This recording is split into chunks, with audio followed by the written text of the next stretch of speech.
क्या आप एक लॉ स्टूडेंट हैं, जुडिशरी की प्रिपरेशन कर रहे हैं, किसी भी लॉ एंट्रेंस एग्जाम की प्रिपरेशन कर रहे हैं? अरे लॉ पढ़ रहे हैं ना, लॉ से आपका रिश्ता नाता है ना, तो आप डायरेक्टली रिलेटेड हैं केशव नंद Bharati versus state of Kerala case से। क्योंकि अल्टीमेटली जैसे ही हम लॉ के फील्ड में एंटर होते हैं, चाहे पढ़ाई करें, लिटिगेशन करें, किसी लॉ फर्म में जाएं, या जुडिशरी की प्रिपरेशन करें, या जुडिशियल ऑफिसर बनकर पोस्टिंग करें, हमें हर टाइम पर एक केस याद दिलाया जाता है, और वो एक केस हमारी पूरी हिस्ट्री का सबसे इंपॉर्टेंट केस है। इस केस ने हमारी पूरी लीगल हिस्ट्री को हिला के रख दिया था। So it was Keshav Nand Bharati versus state of Kerala case. अब जैसे ही आप लीगल फील्ड में एंटर होते हैं, अगर आपको इस केस के बारे में नहीं पता ना, तो आपको कुछ भी नहीं पता। आइए मैं आपको आज बताती हूँ कि केशव नंद Bharati versus state of Kerala case actually में है क्या। हम लोगों ने इतना सुन लिया, इस केस के बारे में इतनी सारी बातें सुन ली, आइए जानते हैं कि इस केस के फैक्ट्स क्या हैं, इस केस में एक्चुअली हुआ क्या था।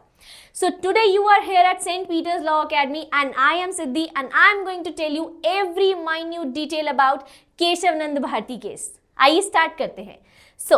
ये जो हमारा केस है, basically this is the longest case in India.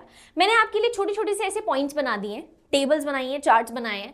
तो अगर आप पढ़ रहे हैं और आपको केशव नंद भारती केस पढ़ना है, ये चार्ट्स अगर आप बना लेंगे ना, आप लाइफ में कभी भी इस केस को नहीं भूलेंगे। तो केशव नंद भारती केस जो है, ये लॉन्गेस्ट केस है हमारे पूरे इंडिया का। ठीक है, कैसे? क्योंकि इस केस को डील करने में हमें बहुत ज़्यादा टाइम लगा था। टोटल 68 डेज लगे थे हमें इसकी प्रोसीडिंग में। इस केस को डील करने के लिए हमने 100 से ज़्यादा केसेस को साइड रख दिया था। 70 से ज़्यादा कंट्रीज, 70+ कंट्रीज के कॉन्स्टिट्यूशन को हमने रेफर करा था। और इसी के साथ साथ ये एक ऐसा इकलौता केस है हमारी हिस्ट्री का, जिसे डील करने के लिए 13 जज बेंच बैठी थी। और जो जजमेंट हमारे पास आया था, जो एट द एंड डिसीजन आया था, वो 7:6 की मेजॉरिटी से आया था। So these are the some points जिनको आप ध्यान में रख सकते हो और जिनको आप हमेशा माइंड में ला सकते हो while we are talking about Keshav Nand Bharati versus state of Kerala case. आइए आगे बढ़ते हैं। अब इससे पहले एक बहुत इंपॉर्टेंट चीज़ है जो हमें मिस नहीं करनी, और वो चीज़ ये है कि केशव नंद भारती केस की जो जजमेंट थी वो कितनी लंबी थी? 703 पेजेस लॉन्ग जजमेंट थी। क्योंकि भाई यहाँ पर सुप्रीम कोर्ट ने अपनी क्रिएटिविटी इतने जबरदस्त लेवल की दिखाई थी। अब उस क्रिएटिविटी को लिखने के लिए उन्हें इतने पेजेस तो चाहिए ही थे। ठीक है, चलिए लेट्स प्रोसीड। सो एक्चुअली में हुआ क्या था? Let's understand the story behind this particular case. Independence मिल गई, आज़ाद होने के बाद हर एक स्टेट को ये लग रहा था कि अब हम अपनी स्टेट के लोगों के वेलफेयर के लिए काम करते हैं। अब हम यहाँ पे लोगों को सोशली, इकोनॉमिकली, पॉलिटिकली, फाइनेंशियली हर तरीके से आगे पुश करते हैं। हम उनके वेलफेयर के लिए अच्छी अच्छी चीज़ें करते हैं। सो हर एक स्टेट के माइंड में ये चीज़ चल रही थी कि हम लोगों के ना हर ड्रीम्स को, हर एस्पायरेशन को ना फुलफिल करते हैं। ठीक है, क्योंकि इतने लंबे समय से हम लोगों ने स्ट्रगल झेला है, अब हम यहाँ तक पहुँचे हैं, तो एटलीस्ट कुछ तो फ्रूटफुल करें। तो ये चीज़ हर एक स्टेट के माइंड में थी। अब नाउ क्योंकि अब कॉन्स्टिट्यूशन बन चुका था, फंडामेंटल राइट्स आ चुके थे, तो अब लोगों को भी अपने फंडामेंटल राइट्स के बारे में पता चल गया था। अब लोगों को भी पता चल गया था कि इक्वालिटी नाम की कोई चीज़ होती है, और ये हमारा फंडामेंटल राइट है, राइट टू इक्वालिटी, आर्टिकल 14। तो उन लोगों को इस चीज़ के बारे में नॉलेज हो चुकी थी कि इक्वालिटी इज समथिंग जो हमारे हाथ में हमारे अधिकार के तौर पे होनी चाहिए। पर क्या इक्वालिटी थी? नहीं थी, क्योंकि रिसोर्सेज का जो डिस्ट्रीब्यूशन था वो ही अनइक्वल था। सोसाइटी में अमीर, गरीब, हर तरीके से इतना ज़्यादा डिस्क्रिमिनेशन था, तो इक्वालिटी तो थी ही नहीं। तो हर एक स्टेट ये चाहती थी कि हम इक्वालिटी को मेंटेन करें, क्योंकि ये गलत है। ऐसा नहीं होना चाहिए कि किसी एक इंसान के पास अबंडेंस ऑफ रिसोर्सेज और कोई एक ऐसा इंसान है जो पॉवर्टी स्ट्रिकन है। तो ये जो गैप है, इस गैप को हमें दूर करना होगा, और इस गैप को दूर करने के लिए हर एक स्टेट अपने अलग अलग पैतरे अपना रही थी। अब हम बात करेंगे केरला की, क्योंकि ये जो केस है ये केरला के फोकस पॉइंट पर है। अब केरला जो स्टेट थी, उसने भी यही सोचा कि हम लोगों के वेलफेयर के लिए काम करते हैं, हम अपने लोगों को कुछ अच्छी अच्छी चीज़ें ला कर देते हैं, ये जो गैप है, ये जो डिस्क्रिमिनेशन है हमारी स्टेट में, हम उसे मिटाते हैं। अब इस डिस्क्रिमिनेशन को दूर करने के लिए केरला ने क्या किया? केरला ने अपनी स्टेट में चलते आ रहे zamindari system, land ownership, tenancy laws, इन सब चीज़ों को हटाने का सोचा, क्योंकि अल्टीमेटली लोग इन सब लॉज से बहुत ज़्यादा ऑप्रेस्ड फील करते थे। तो केरला ने सोचा एक काम करते हैं, इन सब सोशल इविल्स को हटा देते हैं and let's introduce land reforms act of 1963। तो Kerala land reforms act 1963 introduce किया उन्होंने, जिसके बेसिस पे उन्होंने लोगों को ये बताया कि अब आपके ऊपर इस तरीके का कोई भी दबाव, कोई भी ऑपरेशन नहीं रहेगा। Now we are going to help you out in every field. But अब केरला लैंड रिफॉर्म्स एक्ट 1963 से लोगों को हेल्प तो बहुत मिली, लोग इस ऑपरेशन से तो बच गए, बट अगर हम कॉन्ट्ररी पार्ट पे देखें तो लोगों के ऊपर अपने राइट टू प्रॉपर्टी को लेकर के काफी ज्यादा रेस्ट्रिक्शंस भी आ गई। जी हाँ, अपनी प्रॉपर्टी को कितनी एक्वायर करनी है, किस हद तक एक्वायर करनी है, इन सारी चीजों के ऊपर लोग थोड़े से रेस्ट्रिक्शंस में दब गए। अब इसी रेस्ट्रिक्शंस से रिलेटेड ये केस है हमारे पास। अब देखते हैं बेसिकली शुरुआत कहाँ से हुई। तो शुरुआत होती है कि केरला की स्टेट गवर्नमेंट में उस टाइम पर जो सीएम थे वो थे श्री आर शंकर। अब उन्होंने जब Kerala land reforms act introduce कर दिया अपनी स्टेट में, तो काराकोरम डिस्ट्रिक्ट में एक जगह थी which was a religious institution और मोनास्ट्री, एडनीर मठ। अब एडनीर मठ का जो लैंड था वो गवर्नमेंट ने लैंड रिफॉर्म्स एक्ट के तहत एक्वायर कर लिया। अब जब गवर्नमेंट ने वो सारा लैंड एक्वायर कर लिया तो जो मठ था वो बहुत जबरदस्त लॉस में चला गया और मठ के पास बिल्कुल भी इनकम नहीं बची। इनफैक्ट जो इनकम सोर्स था वो ही खत्म हो गया। तो ये एक मेजर प्रॉब्लम बन के मठ के सामने आ गई।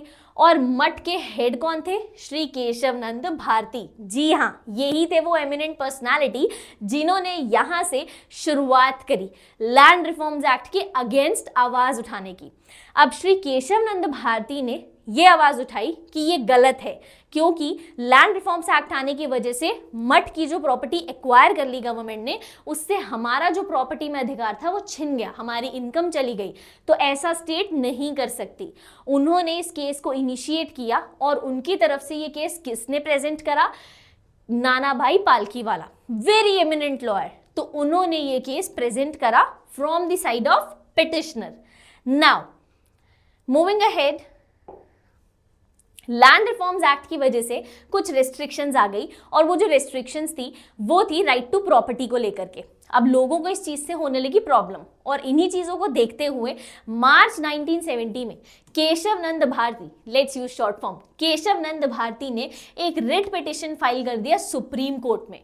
तो जब भी हमारा कोई फंडामेंटल राइट वायलेट होता है हम सुप्रीम कोर्ट या हाई कोर्ट अप्रोच कर सकते हैं।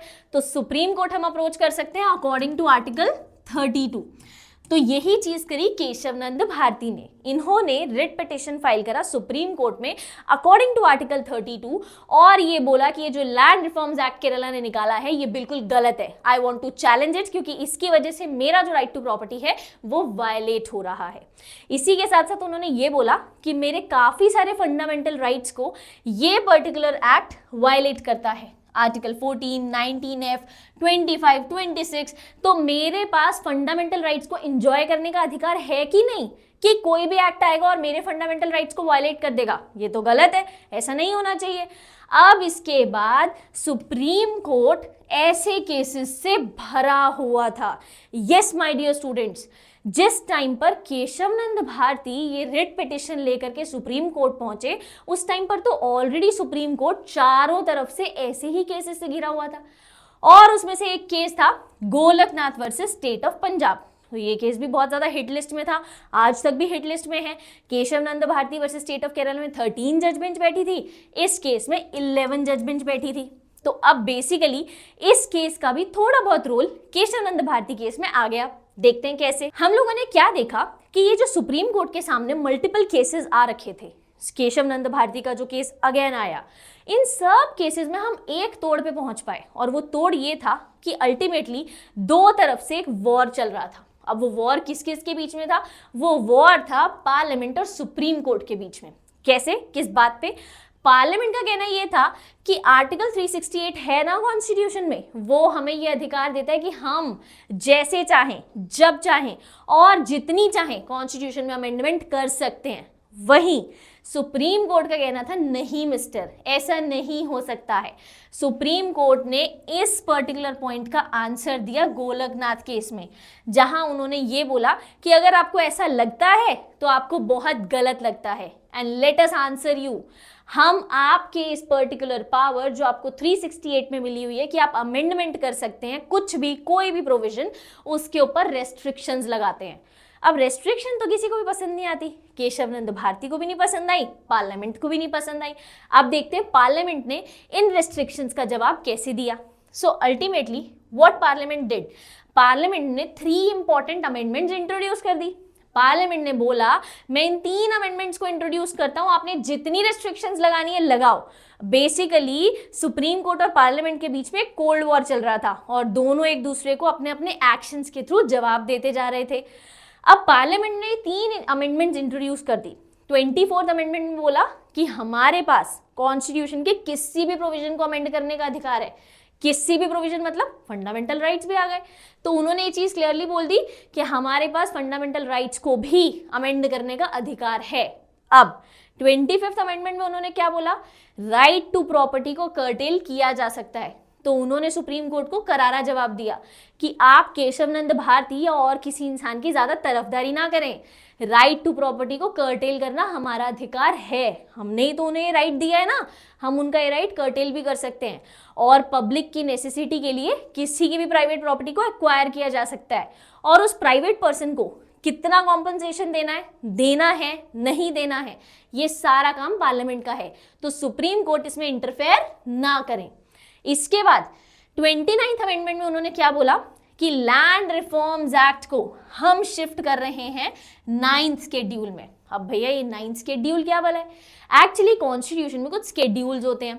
9th शेड्यूल में जो भी चीज चली जाती है वो अनक्वेश्चनेबल हो जाती है। मतलब 9th शेड्यूल एक ऐसा एरिया है हमारे कॉन्स्टिट्यूशन का जहां पे अगर कोई भी प्रोविजन हम डाल देते हैं तो उस प्रोविजन के पास एक इम्यूनिटी आ जाती है कि उस प्रोविजन के ऊपर कोई क्वेश्चन नहीं उठा सकता। और पार्लियामेंट ने कितनी स्मार्ट मूव करी, पार्लियामेंट ने लैंड रिफॉर्म्स एक्ट जिसके ऊपर जगह जगह से क्वेश्चन उठ रहे थे, उस एक्ट को 9th शेड्यूल में डाल दिया कि अब ना तो सुप्रीम कोर्ट और ना ही कोई XYZ person land reforms act पे क्वेश्चन उठा सकता है। सो ये जो गेम थी ये अभी कॉन्टिन्यूड थी। लेट्स सी आगे क्या हुआ। सो फाइनली हमारे सामने इस केस में 2 क्वेश्चंस आए।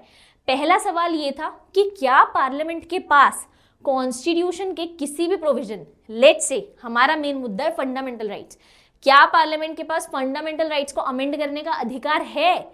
और नेक्स्ट क्वेश्चन ये आया, अगर है तो किस हद तक, क्या पार्लियामेंट फंडामेंटल राइट्स को कंप्लीटली अमेंड कर सकते हैं, अगर कर सकते हैं तो कितना कर सकते हैं, और नहीं कर सकते तो कहां तक करने के बाद नहीं कर सकते।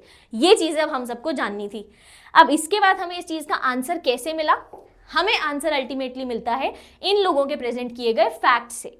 जो पेटिशनर थे मतलब श्री केशव नंद भारती, उन्होंने क्या पॉइंट्स रखे, उन्होंने सबसे पहले तो ये बोला कि ये पार्लियामेंट जो अपनी आर्टिकल 368 की पावर्स बता रहा है कि मेरे पास कॉन्स्टिट्यूशन के हर प्रोविजन को अमेंड करने की पावर है, तो ये पावर एब्सोल्यूट नहीं है। मतलब आप जैसे चाहे जब चाहे इस पावर का इस्तेमाल नहीं कर सकते।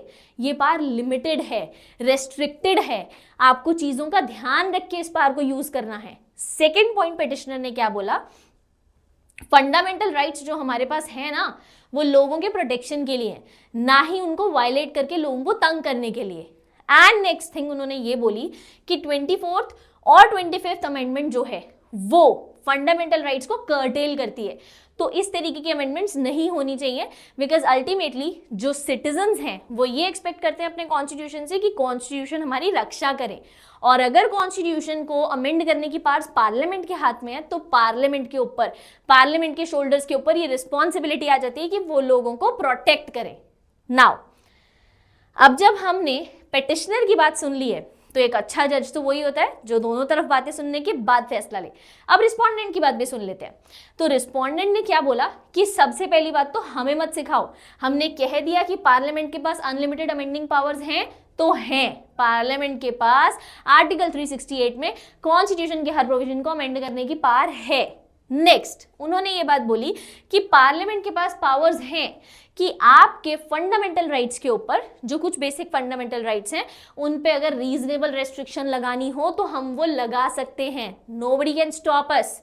अब पिटिशनर और रिस्पोंडेंट के फैक्ट्स तो हमने जान लिए, अब आगे बढ़ते हैं और देखते हैं कि इस केस में जजमेंट क्या रही।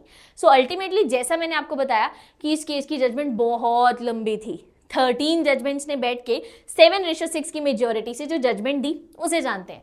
सबसे पहले तो उन्होंने ये बोला कि Golaknath versus state of Punjab में एक बात बोली गई थी कि पार्लियामेंट फंडामेंटल राइट्स को अमेंड नहीं कर सकता।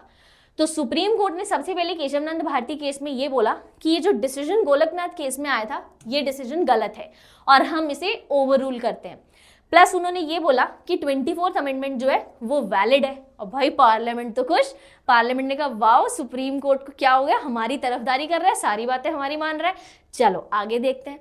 अब आगे क्या हुआ, पहला क्वेश्चन क्या था हमारा कि पार्लियामेंट के पास फंडामेंटल राइट्स को अमेंड करने की पावर है या नहीं। सुप्रीम कोर्ट ने केशवनंद भारती केस में आंसर कर दिया। उन्होंने कहा पार्लियामेंट के पास अमेंडमेंट की पावर है। चलो पार्लियामेंट और खुश, पार्लियामेंट सोच रहा है पता नहीं क्या हो गया हमारे फेवर में सुप्रीम कोर्ट, लग रहा है डर गए, हार गए। अभी देखते हैं सेकेंड क्वेश्चन का आंसर सुप्रीम कोर्ट ने क्या दिया। तो सेकेंड क्वेश्चन क्या था कि अगर अमेंड कर सकते हैं तो किस हद तक कर सकते हैं, व्हाट इज द एक्सटेंट। अब सुप्रीम कोर्ट ने एक्सटेंट का आंसर देते हुए ये बोला चलो मान लिया कि पार्लियामेंट के पास अमेंडमेंट की पावर है, बट पार्लियामेंट कॉन्स्टिट्यूशन के बेसिक स्ट्रक्चर में दखल अंदाजी इंटरवीन पोक नहीं कर सकता। अब पार्लियामेंट वॉज स्ट्रक डाउन, ये क्या हो गया। सो यस, सुप्रीम कोर्ट ने Kesavananda Bharati case versus state of Kerala में ये बात बोली कि पार्लियामेंट के पास फंडामेंटल राइट्स को अमेंड करने की पावर तो है, पर पार्लियामेंट के पास ये पावर नहीं है कि वो कॉन्स्टिट्यूशन के बेसिक स्ट्रक्चर में इंटरवीन करे या बेसिक स्ट्रक्चर में अपनी मर्जी के हिसाब से एनॉर्मस पावर्स दिखाते हुए उसे अमेंड करे। इसी के साथ साथ 25th और 29th अमेंडमेंट को भी वैलिड डिक्लेयर कर दिया। तो पार्लियामेंट की जो खुशी थी कि अमेंडमेंट्स वैलिड डिक्लेयर हो रही हैं वो तो बनी रही, पर उस खुशी में थोड़ा सा भंग आ गया। और वो भंग क्यों आया, क्योंकि Kesavananda Bharati versus state of Kerala से सुप्रीम कोर्ट ने बेसिक स्ट्रक्चर डॉक्ट्रिन इंट्रोड्यूस कर दिया।